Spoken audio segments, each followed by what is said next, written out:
October 27, 1962.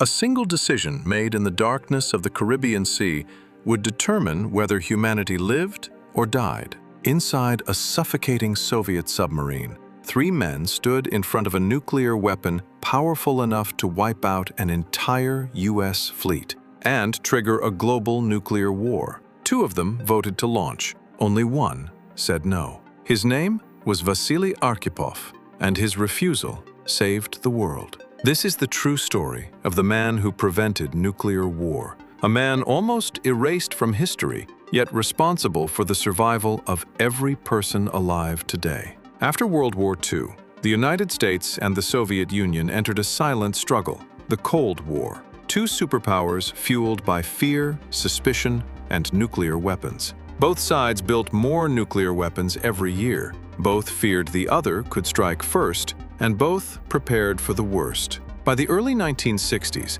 the U.S. had already deployed nuclear Jupiter missiles in Italy and Turkey, extremely close to Soviet territory, with flight times of only a few minutes. To Washington, these missiles were a strategic advantage. To Moscow, they were an existential threat, a reminder that America could strike first and leave the USSR no chance to respond. Soviet leader Nikita Khrushchev felt cornered, humiliated, and pressured to respond. He needed a move that could restore balance. He found it in Cuba. Just 90 miles from Florida, Cuba had become an ally of the Soviet Union. If the U.S. could place missiles near the USSR, the Soviets could do the same near the United States. Secretly, Soviet ships carried nuclear missiles, soldiers, and supplies to Cuba, enough firepower to destroy major American cities. But that wasn't all. They also deployed 4 submarines, each armed with a nuclear torpedo. One of them was B-59. On October 14, 1962, an American U-2 spy plane photographed the missile sites. Panic tore through Washington. A naval blockade formed. The world held its breath. What the United States did not know was that Soviet submarines were already there, hidden in the depths, armed and ready. Inside B-59, conditions were unbearable. The submarine had been submerged far too long, batteries almost drained, fresh air nearly gone. Temperatures rose above 50 degrees Celsius, 122 Fahrenheit. Metal burned to the touch. Crew members fainted from exhaustion. Carbon dioxide poisoned the air. And worst of all, they had lost all communication with Moscow. No updates, no instructions, no idea whether the world above was peaceful or already burning. Inside this failing submarine rested a T-5 nuclear torpedo, a weapon comparable to Hiroshima. If launched underwater, it would obliterate the surrounding U.S. naval fleet, kill thousands instantly, and trigger full nuclear retaliation. One launch, and World War III would begin. Then the explosions began. The U.S. Navy was dropping signaling depth charges, small explosive warnings meant to force submarines to surface. But inside B-59, they did not sound like warnings. Every blast shook the submarine violently. Lights flickered. Systems failed. Panic spread among the crew. Some believed the Americans were attacking. Others believed a nuclear war had already begun. Fear filled the submarine like smoke. Captain Valentin Savitsky reached his breaking point. Convinced that war had started, he shouted, "We're going to blast them now! We will die, but we will sink them all!" The political officer agreed. 2 votes for launch. Only one man remained.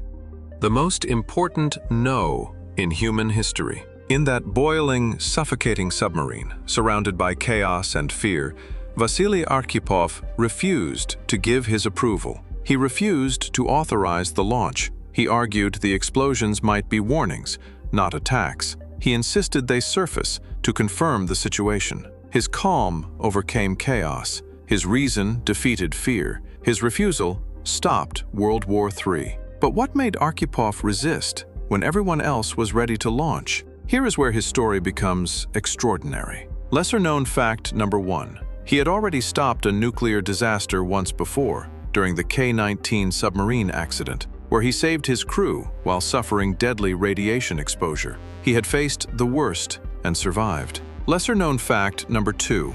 Arkhipov believed that decisions made in anger lead only to catastrophe.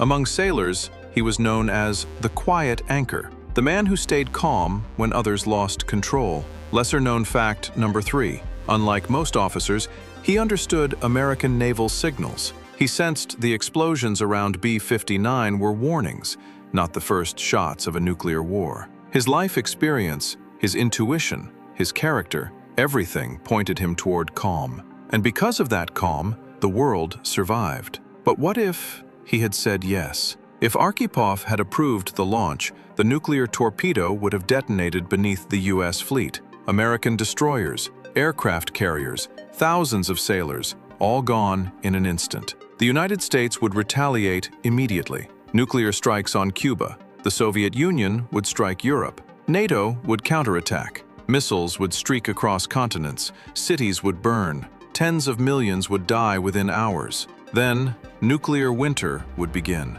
Smoke and ash would block the sun. Temperatures would collapse. Crops would fail. Billions would starve. Human civilization might not survive. All of that because of one decision inside one submarine. Hours later, B-59 surfaced. Its battered crew slowly restored radio contact with Moscow. Moments later, an order arrived from the Soviet Navy. Stop your operation. Return to the Soviet Union. But even before contact was restored, the American ships surrounding the submarine had already made their intentions clear. Over loudspeakers and signal lights, U.S. commanders told the submarine to halt, stay in place, and withdraw from the blockade zone. Although the Americans were aggressive, circling with destroyers, helicopters, and spotlights, they never attacked. Both superpowers delivered the same message in their own way. The mission was over. The submarine was to go home. What the crew did not know was that, while they were suffocating underwater, the United States and the Soviet Union were negotiating a fragile peace. Archipov's decision had given that peace time to survive. Soon after, a historic agreement ended the Cuban Missile Crisis. The Soviet Union removed its missiles from Cuba, and quietly, secretly, the United States removed its nuclear Jupiter missiles from Turkey and Italy. Humanity stepped back from destruction, not because of armies, not because of threats, but because one man refused to panic. For decades, the world never knew what Vasili Arkhipov had done. He received no medals, no recognition, no fame. He returned home quietly, lived modestly, and never spoke about the moment he saved humanity. Only years later did the truth emerge. Millions alive today owe their lives to him. He wasn't a general. He wasn't a president. He was simply a calm, courageous man who chose humanity over destruction. Because of him, our world still exists. If this story moved you, take a moment to honor his name. Comment, "Thank you, Vasili." Like this video, share his story, and subscribe for more untold histories the world must never forget. Sometimes, the smallest decision saves the biggest world.